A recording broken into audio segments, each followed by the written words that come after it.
দক্ষিণ চট্টগ্রামের প্রাণকেন্দ্র আনোয়ারা যাত্রী চৌমুহনী বাজারে নতুন খাবারের স্বাদ যোগ করতে আনুষ্ঠানিকভাবে উদ্বোধন করা হয় বাবুর্চি আবু শামার ভান্ডারী বিরিয়ানি হাউস।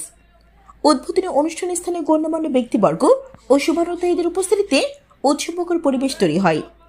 অনুষ্ঠানে উপস্থিত ছিলেন জেলা স্বাস্থ্যদিক সংগঠন ডিসাস দক্ষিণ জেলা সাধারণ সম্পাদক সাইফুল ইসলাম শাবলু, হাজী সাবির আহমেদ, বাবুর্চি আবু শামা, মাহমুদ মুরাদ, মোহাম্মদ রাসেল সহ এলাকার বিশিষ্ট ব্যক্তিবর্গ ও শুভাকাঙ্ক্ষীরা।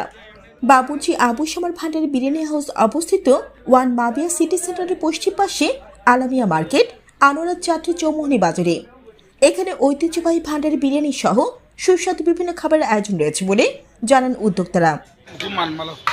যিনি বাউসি উনি খুব ভালো বাউসি, নামকরা বাউসি। উনি দীর্ঘদিনে এখানে বিরিয়ানি বিক্রি করতেছে, দোকানটা খুলছে। আমরা আজকে বিরিয়ানি খেতে খুব ভালো লাগছে। তোমার 12 হয়েছে 110 টাকা 110 টাকা আমরা চাকুরি ছিলেন ওয়ানবাইয়ের পশ্চিম পাশে আলামিয়া মার্কেটে নিয়মিত বিরিয়ানি ও উরুজ বিরিয়ানি মেজবানি পাওয়া যায়। রমজানের জন্য স্পেশালি কি আছে? স্পেশালি রয়েছে মেজবানি, উরুজ বিরিয়ানি আর হালিম, স্পেশাল হালিম। আপনারা সবাই আসবেন, খাবেন, আমাদের জন্য সবাই দাওয়াত রইল।